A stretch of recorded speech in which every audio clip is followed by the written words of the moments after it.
don't think I can do this one. Sorry about this. Welcome to the totally awesome... I don't know if I can do this one. Take two.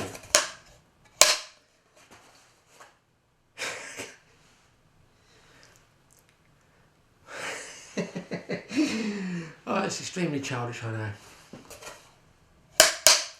Calm down, Graeme. Welcome to the totally awesome fishing show. It's a terrible one to do this.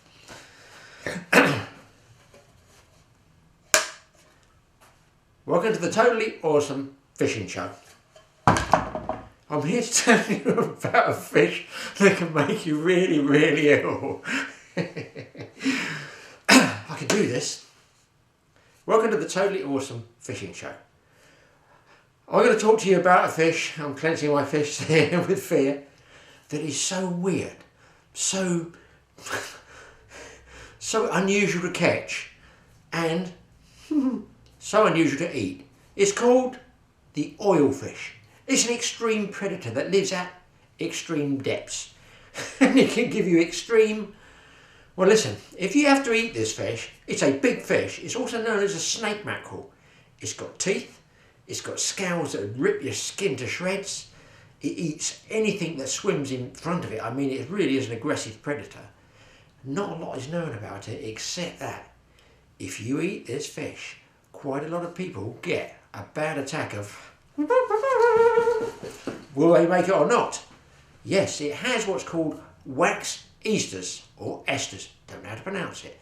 But basically, the fish can't break down these wax esters it gets in its body. And something like, I think it's over 80% of its body fat is made up of this oil. So when people eat this fish, and it's marketed sometimes very cleverly as nicely named other fish, whew, man alive, you really need to go on the internet and have a look, because some of the comments that happened are so funny, it's unbelievable. Anyway, I wanted to catch one of these oil fish. I had caught escolar, which is called escolacino, which is a similar fish, caught them out in the Canary Isles to nearly 90 pounds. I think it was 85 or 89 pounds I had them. I was out with Mike. Mike was fishing with me, and we went out night fishing for them. Now, you night fish for these fish. They come up from the bottom, from deep water. Man, they're just like the gangsters of the deep. They eat other fish whole. So, I was out there fishing for them, but let me just tell you briefly. Please, please, do look over the internet and type in oil fish digestible problems. Now, while I'm still talking properly level, I expect you've all heard, and maybe have had, I dare say all of you, diarrhea. Not pleasant, is it? Not pleasant. But this fish gives you, I've got to read it and say it, I can't even. Kerriarrhea. Now, kerriarrhea, you might know kerry, you might know urea, but kerriarrhea is, wait for this. Concentrate, Graeme. It's explosive diarrhea. It gives you, when you eat this fish, a lot of people have had this, a discharge of oily substance that you don't even know you've had or done. And people have been seated in restaurants enjoying this wonderful tasting fish, and they got up to reveal, you know, and you can't make it to the toilet in time. So here is a little bit about, no, I'm not going to show you any of that, I'm not going to show you any of that, I'm going to show you our trip catching the very rare, unusual, and certainly not eaten by me, oil fish. Go on the internet, put up the oil fish. Some of it's really funny, some of the unfortunate situations people have had within seconds or minutes of eating this fish. Unbelievable. But if you do eat it, they say eat towards the tail section and just something like 6 ounces. Otherwise, I'm afraid the writing's on the wall. You're going to need one of these, I assure you. And then you're going to need one of these. And 2 days later, you still won't make it back to the, not the bog, the loo, the toilet, le toiletto, without some of these and your pants stuffed with these. It's a typical brown trouser job. I've talked so much about it now. Let's go fishing, because I don't think, talking about it, I'm going to make it. I'm not going to make it. Oh, no. Oh, that's disgusting. And childish.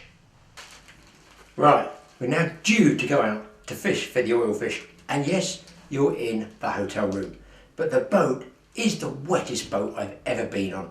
We call it Head and Shoulders. You might as well take your shower, gel and everything with you. We got absolutely soaked when we first tried it. We caught a tuna, but we're going to go for the oil fish in the dark this time. Here's a tip you can use in the tropics or anywhere. Get yourself a bin line like this. Just cut a little bit out the top across the base. Obviously, you know when you tear them out. A lot of people know this trick. It's old school. It looks most unusual, and I assure you, it works. You've got the head goes through here, and on the side where it opens up here, you just run a little hole, not too big. Now you will still get wet to a certain degree, but this will save you getting your clothes absolutely drenched. I've done this many times out in the tropics. Get your plastic bag, bin line, what you want. Obviously go through the arm bits first. So when you see me out there and I'm fighting a big fish, and you say, what in God's name is he wearing now? He's wearing a bin liner. I'll show you. Little tip, light, cost you nothing. Oh yeah. Made to measure. Goes right down, wait for this, over my shorts. It runs off there. Let's get down to the quay. Let's get on the boat, get out there in the dark and see if we can't catch an oil fish. With me is Kev, he's a charter skipper from England. Just the two of us on the boat. We might get lucky. I hope we do. I hope nobody sees me in this. By the way, that's my glasses under there.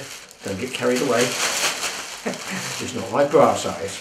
Forgot to put my glasses on, that's all. There. I'm a flat-chested man. Coming, boys. We've got a fishing rod. The oil fish put up an incredible battle. Sometimes more a battle coming over and getting into the boat than they do down deep. But they are called the snake mackerel. I mean, to me they look nothing like a mackerel, but they do go nuts. Now just look at the eye glowing there. You can see that reflective quality in the eye, where that obviously is a sign, like zander in fresh water and walleye, they get that reflective glow in their eye, which means an indication of being a night feeder. And an immense jaw, you could almost get a head in. Well, you wouldn't get my head in there obviously, but it's a big jaw. It pretty well eats whatever it wants to eat. And along the scales, along the flank there's little hooks on the end, and you couldn't possibly pick them up. If it bumps into your legs, even when you're wearing shorts, it will cut all your legs open. It's the most peculiar fish I think I've ever caught. Even though I've had those big Fraser River sturgeon, they have rough skins as well. Not as rough as the skin on those oil fish. So Kev was up, he wanted to catch one as well. Dropped down a steel trace. You have to use a wire trace because those fish have got some pretty aggressive teeth, and of course there's other fish swimming around there with teeth as well. Just lower it down slowly, don't let it go down too fast, because otherwise the bait swings up and tangles around the trace, the vertical part of the trace, and you just lose your fish. You probably won't even lose it. And there we'd even had some tuna as well while we're waiting for the oil fish. And here comes another one. Again, not small fish these.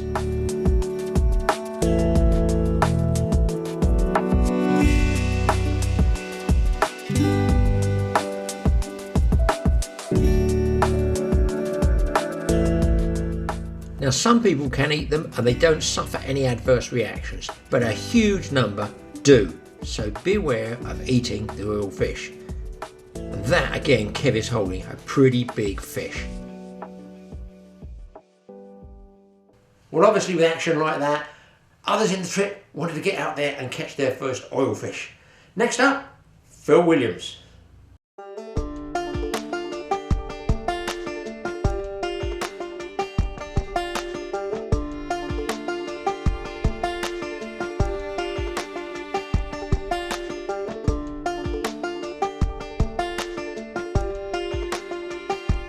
You've got to keep tight on these oil fish because they have a tendency to swim up and you actually think you've lost them.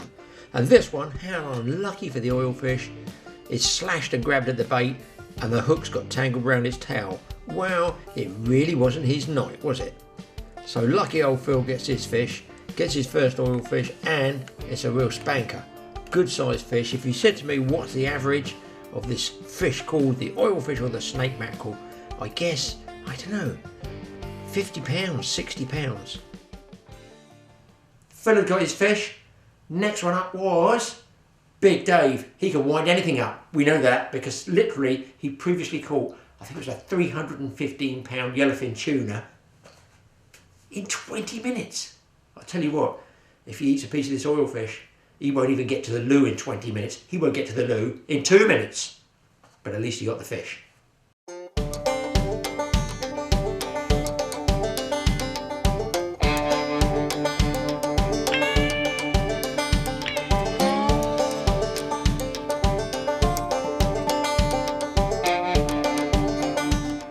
David hooked this fish up on my 50 wide outfit with a Cowstar rod, so there's a pretty good chance of catching it. I use it for blue marlin fishing. But listen, I wouldn't drop any less of 50 pound line minimum, because there's big fish down there, and these oilfish, wait for this, they grow around 150 pounds. Now these fish, let's say they're half that size in average. Can you imagine one twice as big as this, and how big those teeth and those jaws are going to be? Good, pretty good scrappers, there's no question. They're good scrappers and they're a big fish to catch, quite impressive. And here Patrick releases this one, just snips a wire, fish has just got the hook to let it rust out.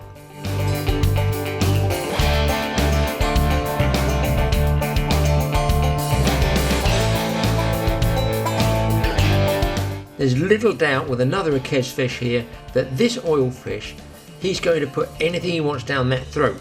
If he doesn't eat it whole, he's going to slash it in two, rip it to shreds, a bit like a sort of barracuda effect on it, and they shred and eat anything. Any small fish down there must just absolutely have the fear of God in them put into them once it gets dark and those oilfish are on the hunt.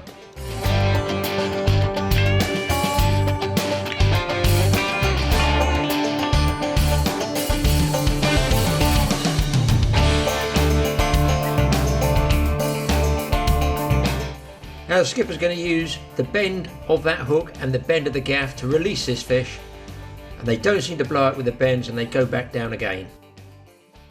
Now after success like that, I thought, you know what, we're near the end of our trip.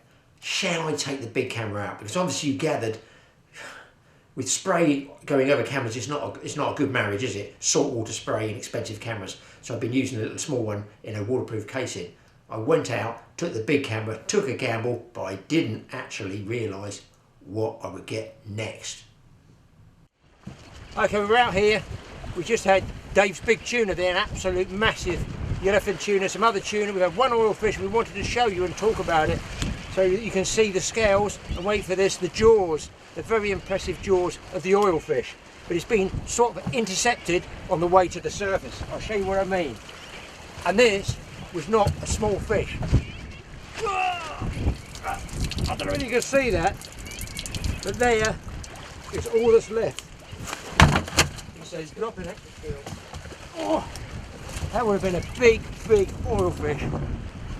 Swallowed the hook, I guess. Eddie Patrick swallowed the hook, you think? Probably so. Yeah. And I felt one bump on the line, and that's what we got left. And the rest of it probably weighs, I don't know, 30, 35 pounds, something like that. 40 pounds. 40 pounds is what we got left, so it's a big oilfish. But you see I've got gloves on. Just tell us about these, Patrick. What are they?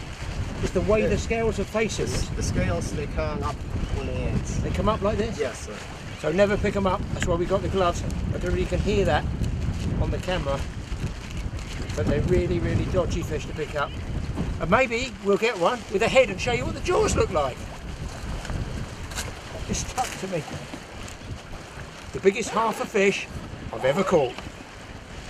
Okay, that's the rig I'm using, which is basically just a shark trace, something like a 10-0 hook. A nice piece of, what meat's that on there, Patrick? Blackjack. Piece of blackjack that Dave caught on the way out here. Steel cable, lead's tied on, so probably 250 pound leader. Drop it down slowly, hit the bottom and then come what, 10 turns you say? 10 turns. About 10 to 15 turns up, and that's oilfish territory. Well, after winding my half an oilfish all the way to the surface, Phil Williams loaded up on another one, and this was one of those culprits that bit the oilfish in half. Trust me, this one's just a baby. Even if he's got the other line about it. Well.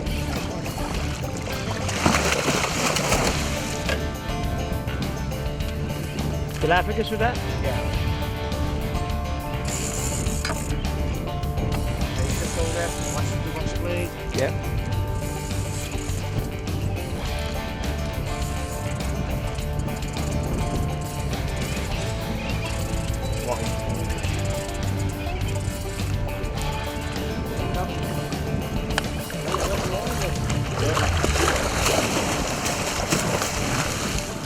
It's frisky. Got any more fill on this one? Yeah. Yeah, I'm going to pack this one now. Find your line, be your line. Just here.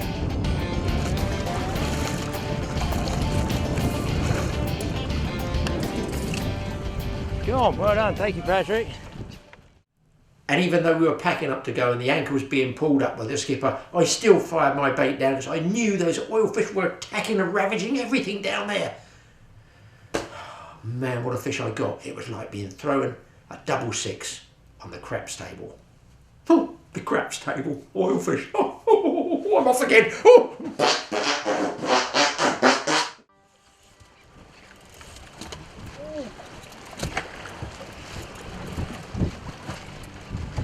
The line's going out, guys. Patrick is actually pulling the anchor up on literally the last 5-minute drop. Phil's had a Galapagos shark on a nylon trace, wasn't it, Phil? Yep. I guess about 100 pounds. We had another tuna. We've had quite a few fish tonight, actually, fairness. They're breezy. On the last drop, as he's literally pulling the anchor up, I've got a fish hooked up on the 55 and it's on the way out. Hopefully we might be able to show you one of those oil fish and the jaws, if it doesn't get eaten by another jaws.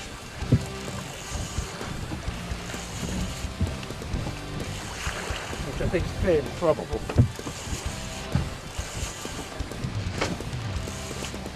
Anybody catching oil fish, just a tip which we've learnt from Patrick is you think you've lost a fish, it goes all light, it goes light and peculiar, and the fish is swimming up because they're coming up from depth. So you've got to keep pace, you've really got to wind fast. Not exactly come, just wind fast, keep in contact with the fish.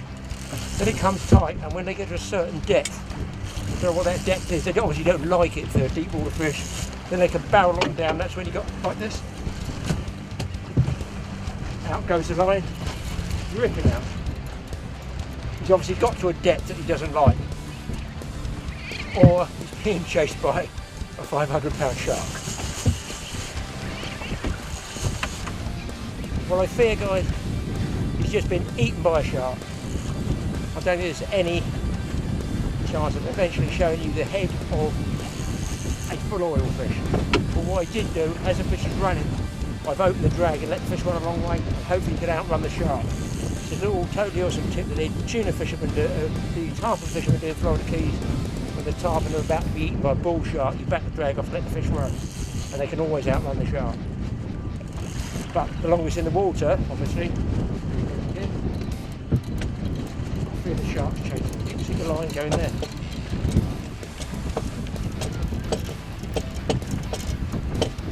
It's not looking good for the oil fish picture.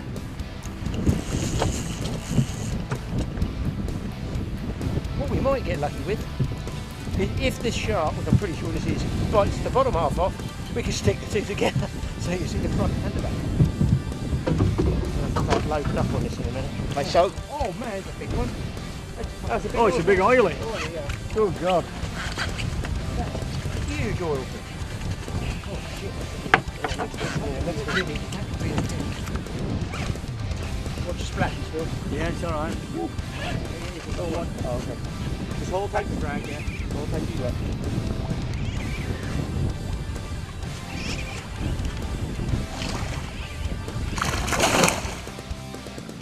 And how lucky was I here? The hooker pulled out of his jaw and then re-hooked up underneath the gill cover. I was very, very lucky to get this fish. Yeah, Okay. got it. Yeah. Yeah. Coming in slow. Ah, it's a big head. It's beautiful. Yeah. That's 100 pounds. Look at the mouth on it. At last, got a huge oil fish here. Actually thought he'd been eaten by a shark. He was fighting so hard. And this one, we show you, Patrick says about 100 pounds. Look at the size of the jaws on that. I put him right up, if Bill can get in there, you can see absolutely ripped with teeth, and they got little secondary teeth inside, haven't they, Patrick? I see the in the roof of their mouth, and they're apparently really, really sharp, as well as all these scales here. You can hear it. Listen, all over, and the tops of the spine. So I don't know whether I'm going to be able to lift that up for you. We'll have a go. But what a fantastic finish to a trip after the oil fish, to come up with one that I can't lift. I physically can't get that one off. We caught so many fish, and we're so old, our group, well, all except for Kev. we're all oldies on this trip, and we caught some fabulous fish. Over here with Patrick. What a monster fish, a monster of the deep. Brilliant. Yeah, he wakes up now. Changing.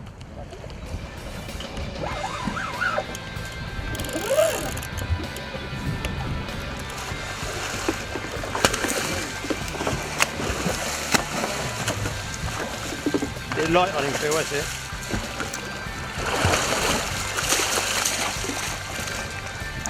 Big mouth, isn't it? There we go. Go. Beauty. Yeah. Beautiful. Got the hook. Got the hook. Good man. How big? Was a small one, I'd say probably 40 pounds, 50 pounds. Okay. First of a species, isn't it? First of a species. Take the 50. Well done. First of a species. Take the 50. We'll give you the 50 on that one.